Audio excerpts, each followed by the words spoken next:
Yo guys, what's up? This is my review for Glass Onion, a Knives Out mystery.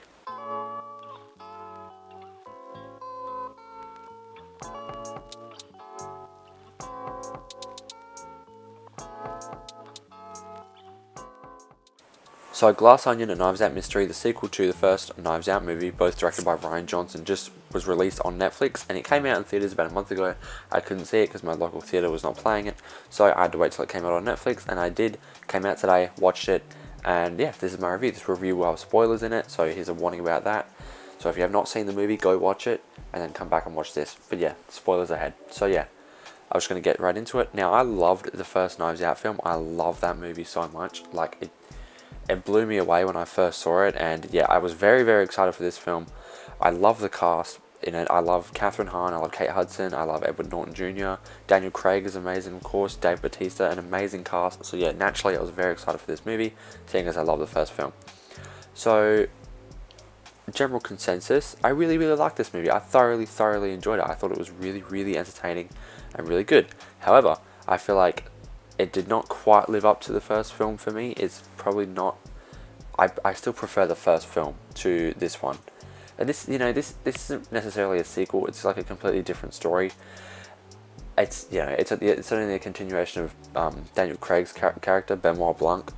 But yeah, so as a sequel, it's not necessarily a sequel, but as the second film in this franchise, I would say the first one is still better, but that doesn't really take away anything from this film, because this film was really, really great, and I did thoroughly enjoy it. There were some things I didn't like, but I will talk about it. But yeah, so I'll start off by talking about the things I did like. I think the cast is like amazing in this. They give such great performances, especially Daniel Craig, of course. But Janelle Monáe, she is actually so fantastic in this film. The last film, she's sort of used in this film the same way that Ana de Armas was used in the last film, where she's sort of the center of all of it, basically, that Benoit Blanc is working with.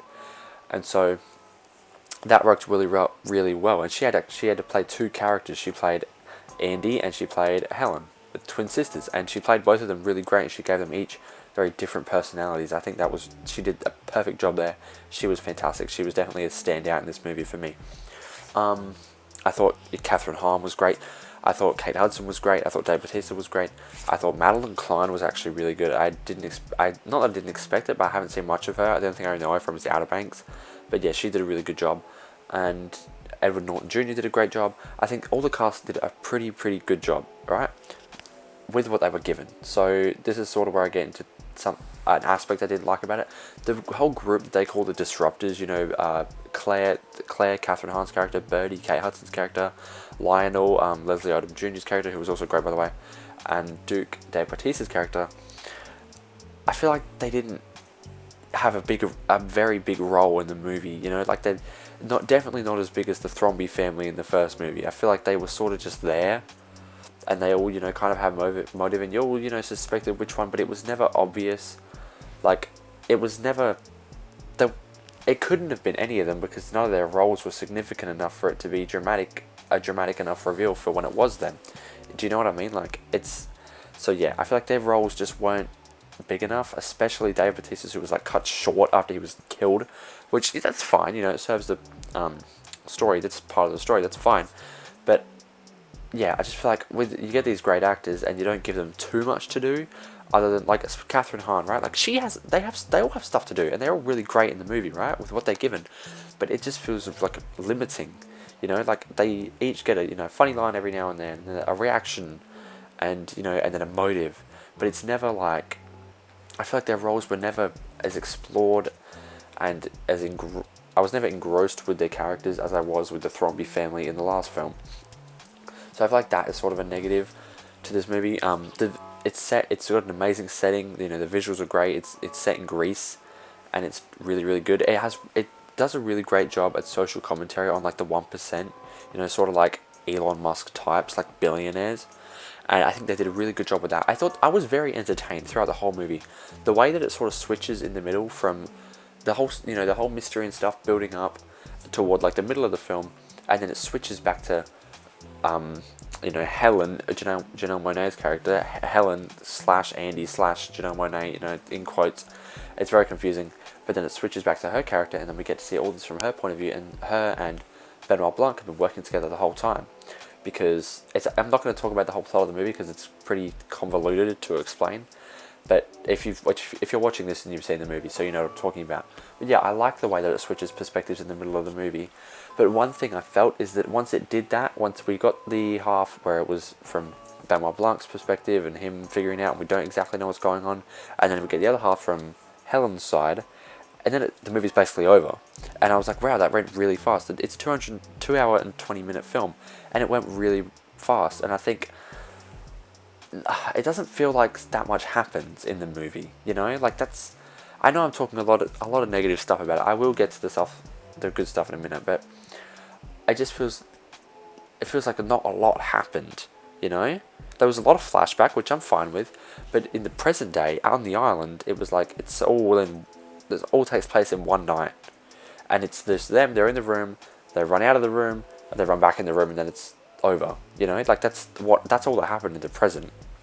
And so, well, like, you know, when the murder started happening, they were in that room talking, and someone dies, and they all run out, and then they all come back in, and he explains it, it's over, right? So that is a negative that I did have. But the flashbacks were great. Everything with Janelle Monáe was great.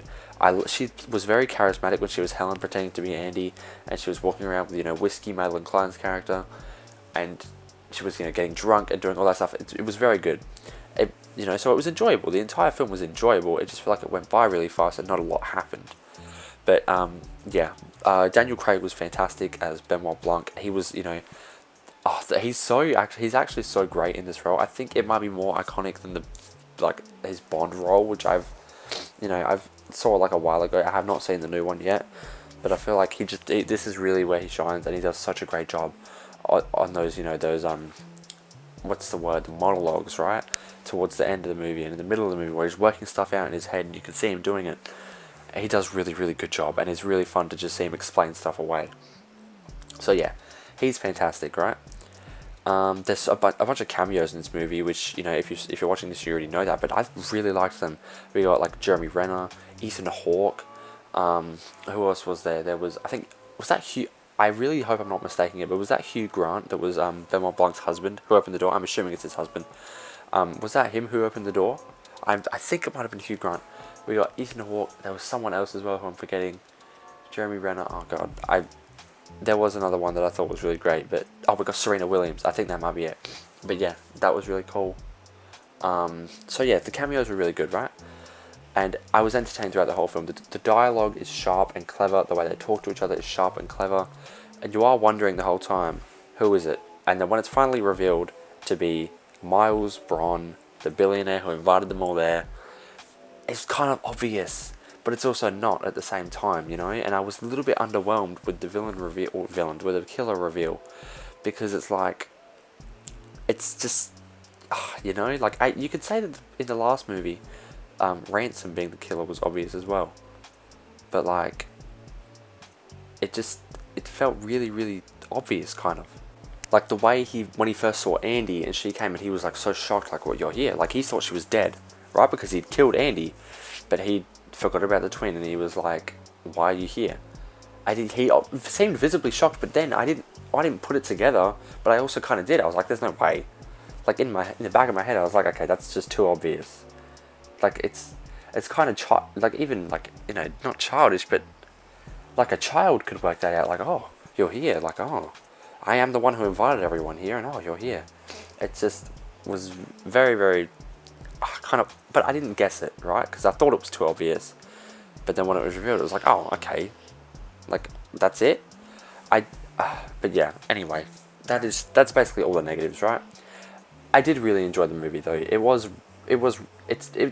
know, I very much enjoyed it. It was very fun. The ending was great with a huge explosion. There was so much themes to it. There was so many deeper layers, like an onion. The cast was great. You know, a lot of it was so great, right? But there just was some shining flaws that kind of held it back for me from being better than the first one. But I still really enjoyed it, and I would definitely watch it again. And I probably will watch it again.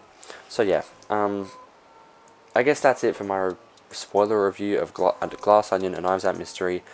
Let me know your thoughts on the movie down below. If you like this video, please like and subscribe. Leave a comment down below. Go check out my other reviews, and let me know in the comments if you like this movie, because I am curious how other people feel about it. But yeah, that's it for this one. I'll see you guys in the next video. Bye.